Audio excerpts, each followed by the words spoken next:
Hello everyone, welcome to MT Educators. I hope you all are doing good. So guys, आज की हमारी theory है fluid and crystallised intelligence की theory, जिसको दिया था रेमंड केटल ने। तो चलिए स्टार्ट करते हैं। तो जो रेमंड केटल हमारे थे, ये एक ब्रिटिश अमेरिकन साइकोलॉजिस्ट थे, जिनका बर्थ हुआ इंग्लैंड में, बट इन्होंने अपनी जो रिसर्च की थी वो अमेरिका में की थी, यूएस में की थी। इनका फील्ड ऑफ इंटरेस्ट जो था वो साइकोलॉजी में था, और ये जाने जाते हैं अपने कुछ 16 पर्सनैलिटी फैक्टर्स जो इन्होंने दिए थे, और एक इन्होंने फ्लूइड और क्रिस्टलाइज्ड इंटेलिजेंस की थियरी दी थी, जिसके बेसिस पर इन्होंने कल्चर फेयर इंटेलिजेंस टेस्ट बनाया था।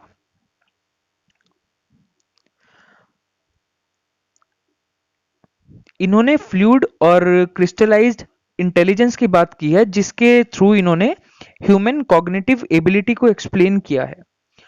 और इनका ऐसा था कि जो रेमंड केटल थे, इन्होंने पहले फ्लूइड और क्रिस्टलाइज्ड इंटेलिजेंस का कॉन्सेप्ट दिया, लेकिन कुछ टाइम बाद इन्होंने अपने ही एक स्टूडेंट जिनका नाम था जॉन हॉर्न, इनके साथ मिलके एक थियरी दी थी, इसी की फ्लूइड एंड क्रिस्टलाइज्ड इंटेलिजेंस की इन्होंने थियरी दी थी। और फिर इस थियरी को जाना जाता था केटल हॉर्न थियरी के नाम से, kettle horn theory of fluid and crystallised intelligence. And ये थियरी बोलती है कि इंटेलिजेंस जो है वो कुछ एक नहीं, काफी सारी एबिलिटीज से मिलकर बना है, जो एबिलिटीज इंटरैक्ट करके इंटेलिजेंस बनाती है। तो चलिए स्टार्ट करते हैं। इसके बाद इन्होंने जो बोला, इन्होंने क्या बोला कि इंटेलिजेंस दो फैक्टर्स पर डिपेंड करती है। इसमें एक होती है फ्लूइड इंटेलिजेंस और एक होती है क्रिस्टलाइज्ड इंटेलिजेंस। तो सबसे पहले हम बात करते हैं फ्लूइड इंटेलिजेंस की। देखो, फ्लूइड इंटेलिजेंस में आता है हमारा कि हम कितना, हमारी एबिलिटी है कुछ भी फ्लेक्सिबली, कुछ भी किसी तरह भी सोचने की, रीजन करने की, और जो प्रॉब्लम्स हैं उनको इफेक्टिवली अच्छे से सॉल्व करने की, किसी भी तरह से। ठीक है। इसमें हमारी जो प्री एग्जिस्टिंग नॉलेज है उसके बेसिस पर ये डिपेंडेंट नहीं है, मतलब उसके बेसिस पर ये काम नहीं करती, और उसका कोई इफेक्ट नहीं होता। जो हमारी एजुकेशन है, हमारे एक्सपीरियंसेस हैं, या हमारी लर्निंग है, जो भी ट्रेनिंग है, वो उस पर डिपेंड नहीं करती। ये जो फ्लूइड इंटेलिजेंस है, इसको हम ना घटा सकते हैं ना बढ़ा सकते हैं। ये जो है हमारी नेचुरल है, ये हमारी जेनेटिक है, और ये डिपेंड करती है न्यूरोलॉजिकल डेवलपमेंट पर, या हम कह सकते हैं ये बायोलॉजिकल है या जेनेटिक फैक्टर्स पर डिपेंड करती है ये, इसलिए हम इसको चेंज नहीं कर सकते। ये जैसी है वैसी ही रहेगी। और एक तरह से आप ऐसे भी समझ सकते हो, फ्लूइड इंटेलिजेंस तब काम करती है जैसे आप किसी नई प्रॉब्लम में फंस गए, या आपको, आपके सामने कोई ऐसी प्रॉब्लम है जिसको आपने पहले कभी सॉल्व नहीं किया, बहुत नई प्रॉब्लम है, ठीक है, जिसको आप अपनी प्री एग्जिस्टिंग नॉलेज या जो आपका एक्सपीरियंस है उसके बेसिस पर आप सॉल्व नहीं कर सकते, उसको हम फ्लूइड इंटेलिजेंस बोलते हैं। उसको आप फ्लूइड इंटेलिजेंस के थ्रू सॉल्व कर सकोगे।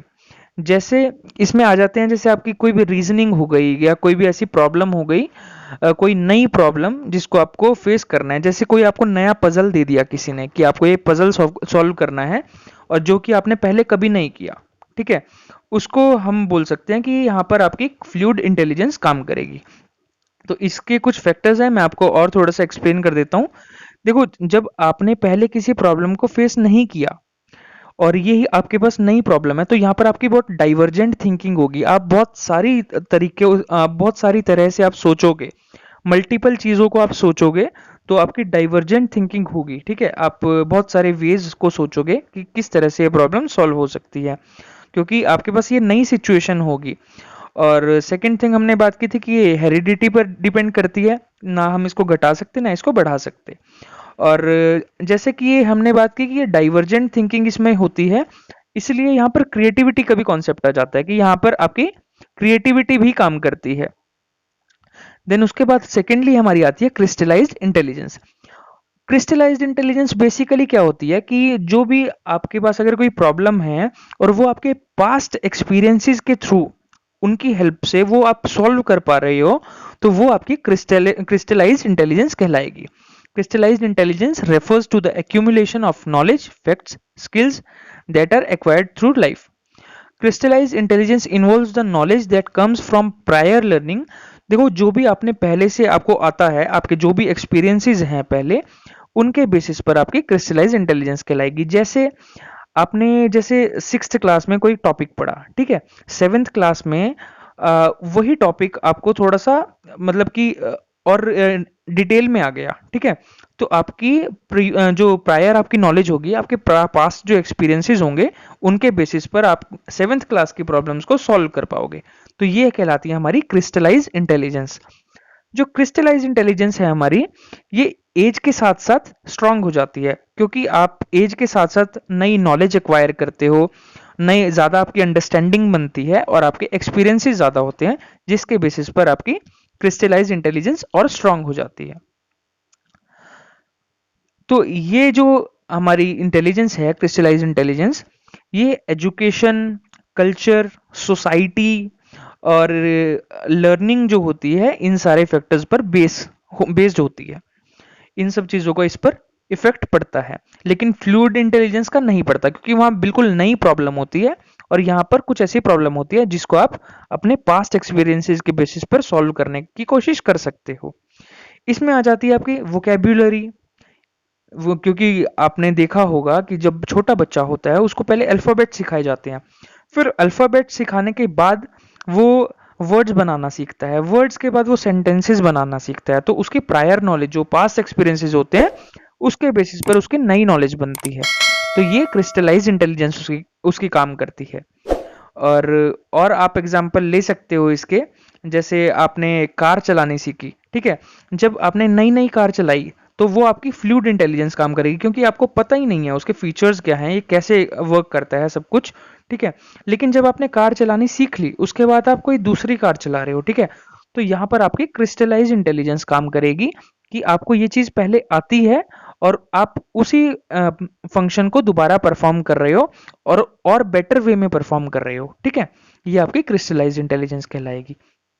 इसमें आपके manner of behaving in society, knowledge of customs, customs के बारे में हम लोग देखते हैं, पहले कुछ कम पता होता है, फिर रिलेट करके बाद में कुछ ज़्यादा पता चल जाता है, ट्रेडिशंस के बारे में, रिचुअल्स के बारे में, ठीक है, आर्ट्स के बारे में, मशीन्स टूल्स के बारे में, कंप्यूटेशन के बारे में।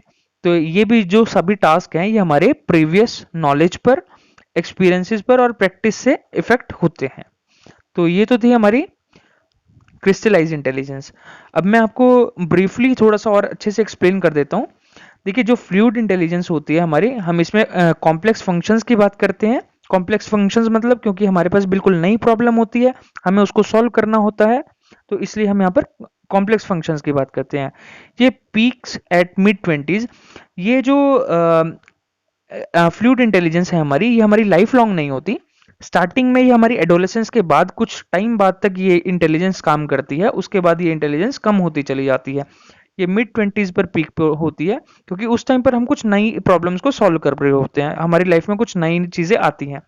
लेकिन जो क्रिस्टलाइज इंटेलिजेंस है, इसमें हम प्रीवियस नॉलेज के बेसिस पर प्रॉब्लम्स को सॉल्व करते हैं।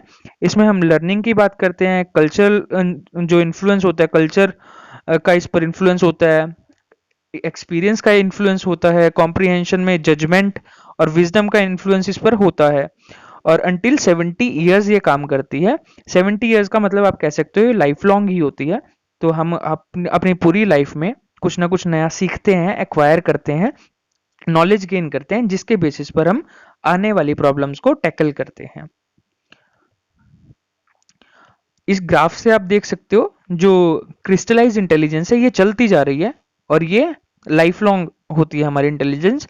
लेकिन जो फ्लूइड इंटेलिजेंस है ये कुछ टाइम बाद, कुछ सर्टेन पीरियड के बाद ये कम होती चली जाती है। फ्लूइड इंटेलिजेंस में अगर हम एजुकेशन के पर्सपेक्ट में बात करें, तो आप देख सकते हो कुछ ऐसे क्वेश्चंस आपको एग्जाम में देखने को मिलेंगे जो आपके लिए एकदम से कुछ नए होंगे और कुछ इन प्रॉब्लम्स को आपको सॉल्व करना होगा, ठीक है। लेकिन क्रिस्टलाइज इंटेलिजेंस में कुछ स्पेसिफिक क्वेश्चंस होंगे जो आपकी प्रीवियस नॉलेज पर, जो आपने पढ़ा है, जैसे सहारा डेजर्ट कौन से कॉन्टिनेंट में है, मैरी क्यूरी किस चीज के लिए फेमस थी, वर्ल्ड पॉपुलेशन क्या है, इस चीज के बारे में आपने पढ़ा है, तभी आप इस चीज का आंसर कर पाओगे अपनी प्रीवियस नॉलेज के बेसिस पर। लेकिन यहाँ पर आपको ये आपके लिए चैलेंजिंग है, ये नई प्रॉब्लम्स है। तो ये फर्क होता है फ्लूइड इंटेलिजेंस और क्रिस्टलाइज इंटेलिजेंस में। मैंने यहाँ पर इसको डिफ्रेंशिएट भी किया है, आप यहाँ से पढ़ सकते हो। ये वही सारी चीजें हैं जो मैंने पीछे आपको एक्सप्लेन की हैं। एग्जाम्पल्स, फ्लूइड इंटेलिजेंस में आपका लॉजिक आ जाएगा, रीजनिंग आ जाएगी, आपकी प्रॉब्लम सॉल्विंग एबिलिटी आ जाएगी। क्रिस्टलाइज में वोकेबुलरी, नॉलेज और स्किल्स जो आप स्टेप बाय स्टेप अपने प्रीवियस नॉलेज के बेसिस पर एक्वायर करते हो।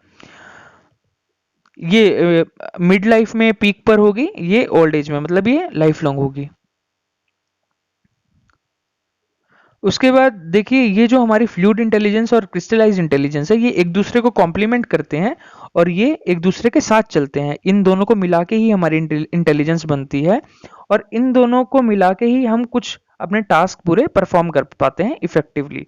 जैसे जो हमारी फ्लूइड इंटेलिजेंस है, वो हमारी एबिलिटी टू रीजन, मतलब रीजनिंग एबिलिटी हमारी इसमें आ जाती है और कॉम्प्लेक्स इंफॉर्मेशन के साथ डील करना हमें आता है। और क्रिस्टलाइज इंटेलिजेंस के थ्रू हम अपने जो प्रीवियस नॉलेज है या कुछ और नॉलेज है, हम उसको एक्वायर करते हैं, स्किल्स को एक्वायर करते हैं नए नए, और उनको इम्प्लीमेंट करते हैं। तो गाइज, ये थी हमारी आज की थियोरी,